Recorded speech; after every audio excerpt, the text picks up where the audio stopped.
Welcome in to the Growl, all you listeners out there. Maddux Radosevic with you here for yet another episode talking about the Missouri State football Bears. And we've got another special guest here today to do that. One of the best guys and one of the most knowledgeable guys we can talk to about this topic, sports reporter from the Springfield Daily Citizen, Ryan Collingwood. Ryan, thank you for joining us here today. Yeah, thanks for having me, man. I appreciate it. Happy to have you here and happy to be talking about the Xbox Bowl, first ever Xbox Bowl. The Missouri State Bears taking on the Arkansas State Red Wolves. What are your initial thoughts here as you're down there in Frisco, Texas, kind of taking in all the media events that are going on and all the preparation for this big game? Yeah, that's why you become bowl eligible, right? So you can kind of be part of these bowls and all the kind of pageantry that comes with them. Even the most obscure bowl out there, the Pop Tarts Bowl, whatever, they all kind of have their fun and all their pregame events, and they do a pretty good job of doing the sort of build up that you'd want if you made it. And obviously the Xbox is a pretty notable brand and an entertainment console that people can kind of resonate with. So that combination and with Missouri State being a first time participant in FBS Bowl against a regional foe, so it's kind of a nice ingredient there. We've had a great time here on the Growl this year talking about this fantastic run the Missouri State Bears have had to get to this point. And you've been perhaps the number one source of information in terms of what's going on with the team, what to expect week in and week out. And that presents itself again here for this bowl game, specifically with the transfer portal. A number of guys have announced that they're planning on entering the transfer portal when it opens up here on January 2nd.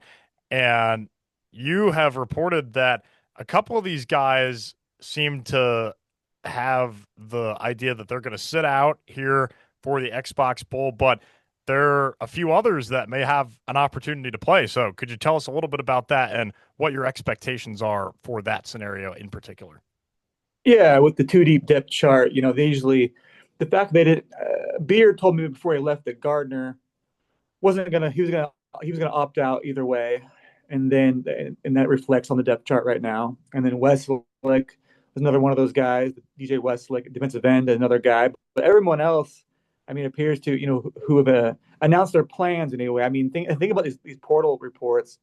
Is that I never heard them tell me this, but the thing is, you kind of you wouldn't assume they'd lie about that. They tell their agents, and their agents are smart about getting those out to more prominent news outlets, and then we kind of and they're usually correct. But with that in mind, I think with the window and the fact that it's close, with the timing, you could still play in an Xbox Bowl and still be a marketable player after the game. So, but yeah, it would appear guys like Cash Hudson and at center and those kind of figures who reportedly plan to be in the portal when it opens would play tomorrow. And of course, that offensive line is going to be a huge part of this game, protecting Jacob Clark against a really good pass rush for Arkansas State. Ebubedike Nabugu also supposed to play in this contest, from our understanding. The one guy that is really interesting to me, though, is JJ O'Neal, because, of course, he took his red shirt about halfway through the year, didn't play in the amount of games that would be necessary to exceed the limit for accepting a red shirt. Do you think there's any chance that he plays in this game? It's hard to say. I would probably lean towards no because they kind of already they have their guys still. The seniors are the safeties were, they're still there. Between our boy, our Charlotte transfer and Christian Ford, those guys, McGuire Neal. So I mean, they could. I wouldn't. If there was a betting thing on it, I'd probably say no. But it's hard to say. He's in the portal. He'll be in the portal. I think we kind of knew that was a thing, back in late September. But I think a lot of this is going to kind of hinge on who they hire and stuff like that. So, but yeah, I think that maybe they put him in there. It's really hard to say, but I wouldn't expect it. And the defense is also going to be a very pivotal part of this game. Pretty good offensive attack for the Red Wolves. And it's a defense that had a good string of success in the majority of this season, 9 consecutive games, allowing fewer than 30 points to its opponents. And you're hoping that lots of these guys are going to come back and be healthy to play in this game. Guys like Ryan Williams, that you haven't seen in a little while, Jalen Brooks, who was banged up near the end of the season. What other players, or those two, do you want to talk about that you think will have a significant impact on this contest? Yeah, I think Jalen Brooks was a big piece. I mean, he was when he got hurt, things took a change for the worse. I mean, it started at Kennesaw. What's funny about that, I wrote a feature on Jalen Brooks and he didn't even play like the day. Like I wrote this big story. I wrote this like, oh man, he's been great. He leads the team in tackles. Oh man, this guy's been a great addition. And then like you know the next day he didn't play in the game, and I'm like, oh okay. But no, but he's supposed to be back. I think he got some reps in the La Tech game, but only because they didn't know if he'd ever play football ever, college football ever again. They're like, okay, this could be your last game ever. Do you want to rush it? So they threw him out there for a few snaps, even though he wasn't healthy. But from what I've been told the last couple of weeks, he's about where he was, health wise, when he was, lighting people up.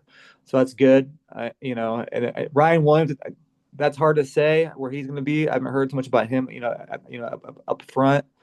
But that defense toward the end of the year, they were. I mean, it was starting to catch up to them a little bit. Some of the injuries there, and plus it was a confluence of, those injuries catching up to them and playing two pretty good teams. I mean, Kennesaw State was really hitting their stride there at the end of the year, and then so they got kind of torched in the passing game against Kennesaw, and then against La Tech, we kind of saw what happened there. Where they rushed for about 400 on them. So two different ways of losing there, but I think they've had some ample time to kind of get ready, ample time to prepare for an opponent, and I think they'll be looking better, I think, than what we saw them last time for sure.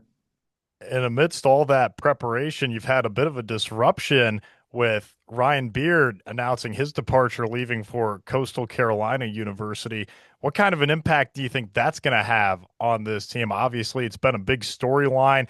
In the press conference today, it was mentioned that LD Scott is going to be taking over the play calling responsibilities for defense, something that previously was Ryan Beard's responsibility. What kind of big type of a problem or issue do you think that could present for the Bears?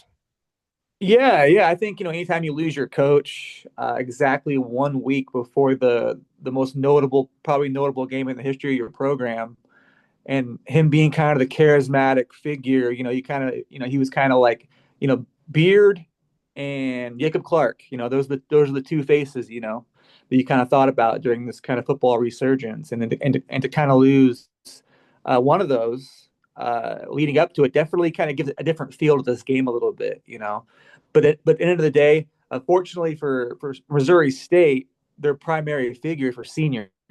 If this was a group of juniors, sophomores, you're like, oh man, are those guys going to do the portal thing and all peace out before, or plan to peace out before this thing goes? But I think it worked out in that people weren't lost on how significant this bowl game is for the program and the school and the city of Springfield, and that senior class of a lot of guys who play.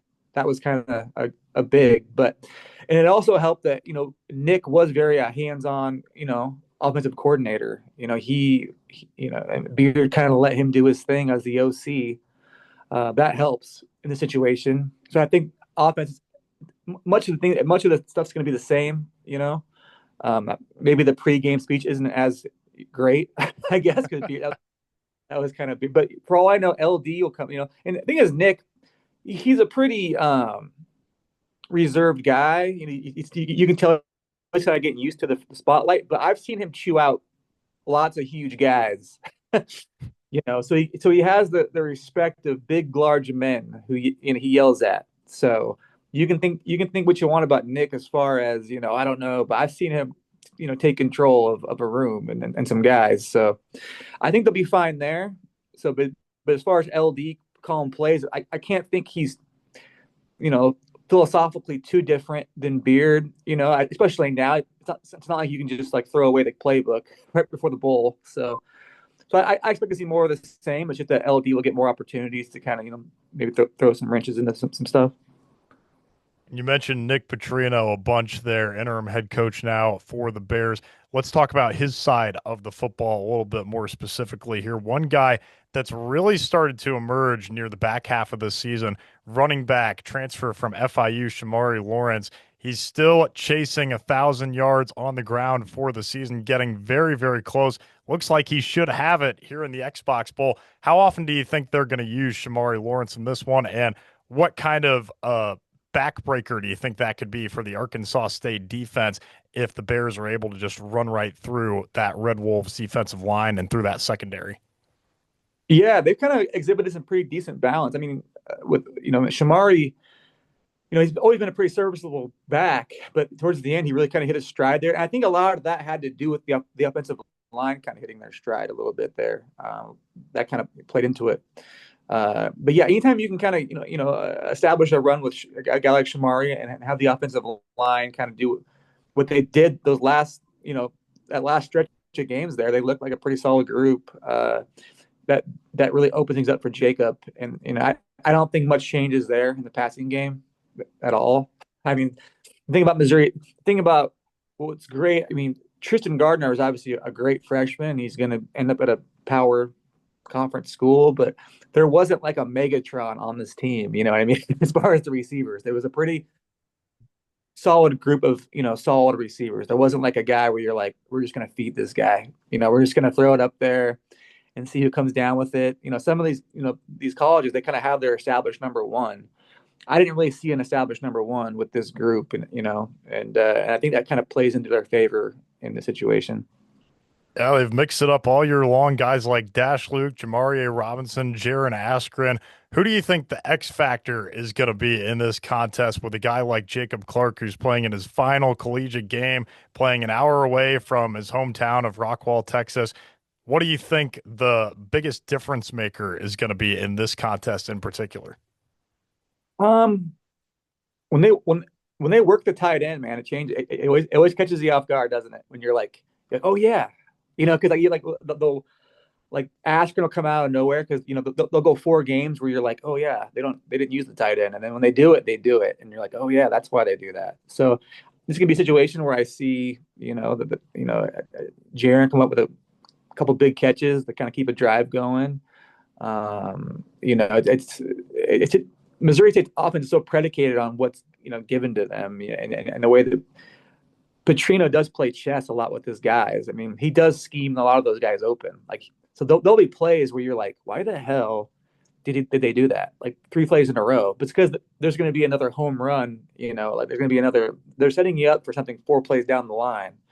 And it was just kind of fun to watch. I think people kind of underestimate that about a lot of his play calling, where it seems like what, and then you kind of okay, they're kind of tricking their eyes a little bit and setting them up for the third quarter. So something like that. Arkansas State, I think, they're a team. Their quarterback throws it a lot. I mean, he's not. Those like those Mike Leach air raid teams. I mean, there's games where they throw it like 50 times a game. So it's not like he's down there and just rifling it downfield. I mean, he's just getting the ball in space to pretty athletic receivers, and So I think Missouri State can handle that kind of. The demons can handle that kind of offense. To be honest, but we'll see how they do against the defensive line of Arkansas State, which is a pretty active group. I think they have 3 all Sun Belt guys, and they're all still there. They didn't, so I'm really curious to see how that kind of plays out. Jacob Clark, as we talked about earlier, last game for him, arguably the best quarterback in Missouri State's history. What do you think this is going to mean, not just for him, but for Missouri State's program as a whole, if he goes out there and plays out of his mind in this Xbox Bowl? Yeah, Jacob has another 250 plus yard game. I think Missouri State fans have been spoiled with all the 300 yarders, but I think 250 and above, pretty good percentage, completion percentage, and they win. They're going. I mean, I think either way. I mean, even if he goes out there and throws 2 picks and they lose, I think people are going to still think he's the man. But But I think it would be the perfect topper to his career to kind of come back to his home area, you know, and get a win in a bowl. I mean, those are always fun because you always look back at the bowls, right? I mean, I'm from Idaho, and I remember when Idaho made a bowl in 2009. They played in the Humanitarian Bowl.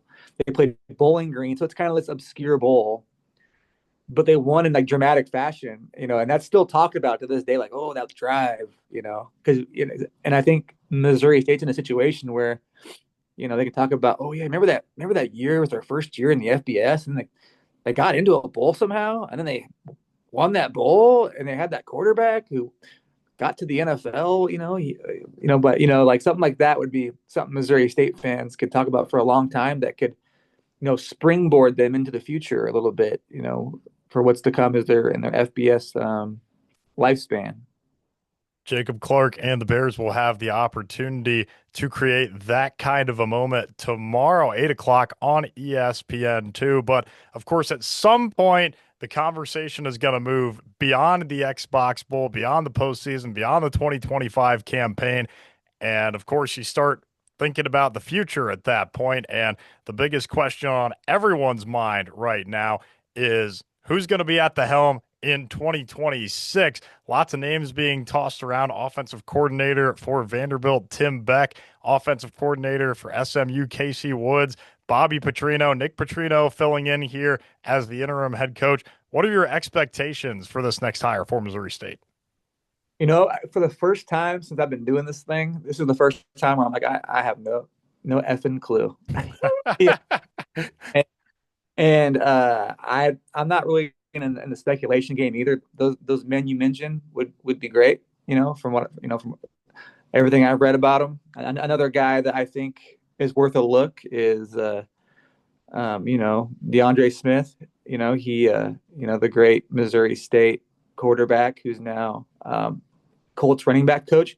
And I say that because we saw what Jerry Max did this year, right? So Jerry Mack, Kennesaw State, and NFL running back coach translates, and then the man down at FIU, NFL running back coach, and he was at Duke as well. But yeah, these running back coaches, I mean, obviously you never really know, but I think that's an intriguing thing. You kind of see what Jerry Max did at Kennesaw, and you kind of see what the Missouri State's man did it, with the Colts and stuff like that. But Tim Becks, and then another guy I like. I'm not sure. I got to make sure he hasn't been hired anywhere in the last few hours, but Nick Rolovich. I mean, he was the head coach at Hawaii and at Washington State, and he was the intern. He filled in as in the interim at Cal this year, and I think he was another guy that Coastal Carolina liked as well. I thought that's a big name, and as a head coach, he has a good record. Like, he's not like a bad coach, and when he got fired, it was for other reasons. But yeah, he's another guy I like as well. And then obviously Arbuckle down at Oklahoma State. But yeah, those are all guys you look, and there's some FCS guys you look at who would translate well. But I think if you're Missouri State, you got to find a guy who's young or relatively young, who can do more with less. That was what Beard and those guys were masterful at. You can get the best X's and O guys in the world, the best guys who've done this and that, but you got to be able to cultivate money. You got to be able to have kids believe. You got to sell them. So that's going to be very important. And as I go into the next process, I mean, they can go get a retread hire, but they got to get someone who's going to cultivate excitement into the program. And I have a feeling, that's probably going to be in the direction they're going to go. And I think we'll know. Hopefully not on Christmas morning when they're wrapping presents, because that would suck to have to stop everything they're doing. But yeah, sometime in the near future for sure. That's pretty much Ryan Beard in a nutshell, what you just brought up there, kind of like you alluded to, doing more with less. He was the second lowest paid coach in the FBS and one of the youngest as well. So the Bears would love to get somebody like him. And a big hire for athletic director Patrick Ransdell, his first real crack at this here at Missouri State. What do you think about the structure and the organization of the program right now in terms of where it is, where they've been, and where they could be when this is all said and done? Well, right now, obviously the arrow is pointing up, right? Like you see in those polls, it's a green arrow or a red one. I think it's objectively up. I mean, what they've done the last couple of years, they've got kind of a region to kind of believe in them again. So whoever takes over the program, they're going to be in a situation where it's on an upward trajectory. I mean, you can lose that fast, right? Um, so I think it's going to be a matter of, the player retainment is just such a tricky thing anymore because there's so many different options. What if, so you have Deuce now, right? In theory, right? It seems like but what if they bring in another guy who's just, that offense is just not a Deuce offense? So they got to go in another way. They bring in another cat, and there's always so many good quarterbacks out there in FBS. There might be a great FCS quarterback and who could come in and be that guy. It's just so freaking fluid. That's why it's like so hard to like. It changes every day. So it's hard to really say things unequivocally, or that's kind of what I'm always very careful about that, the way that things are going so fast. I'll always use words like appears to be, even when it seems like 100% true. I'll say like, well, it appears to be that way. you know just to save myself there, because it's a weird time. Things change so quick. You can only really live for the day anymore, it seems like before you can kind of count on this guy being there. Back in the day, you'd see a young football team or basketball team, and you're like, oh, I think they're going to be good next year, a couple years. But now you can't even look. So basically, like you and I, we cover this team, right? We're basically we're covering junior college, like a really good junior college team. The way that all the movement is, I mean, as far as the movement, when you kind of go into it knowing it's going to look different so much different than the last year. Earlier in my career, I covered a junior college, and you kind of knew like, okay, it's going to be a completely different team next year. But as those guys have moved on to Division I schools, these JUCO guys, and then these other cats will come in, and then a couple cats that are still around, they might help out the team next year in some capacity. But it's going to be completely different, and that's kind of the same feeling I get now with the non-power schools, and that's kind of, it makes the journalism piece of it pretty tricky, and a little more stressful. But it beats digging a ditch. That it does, Ryan. Well put. That is why we're so happy that we were able to talk with you today, get the inside scoop on what's going on. And thank you not only for being here with us for this show, but for giving us all the information all season long. I don't know what we would do without you on the inside, getting all this information for us and letting us know the full story. So thank you for everything that you do, Ryan. Appreciate it. Thanks, Matt. We'll see you down here. All right. Sounds great. That's all our time for today. Until we come at you again, check out our sports articles on the-standard.org and subscribe to our newsletter to make sure you get everything we publish as it comes. Socials can be found in the podcast description for all of us here at the Standard and on the Growl. For our special guest here today, Ryan Collingwood, I'm Maddux Radosevic. We hope you have a good Wednesday, Bears. Be safe, be well, be excellent to each other. And as always, you have been hearing the Growl.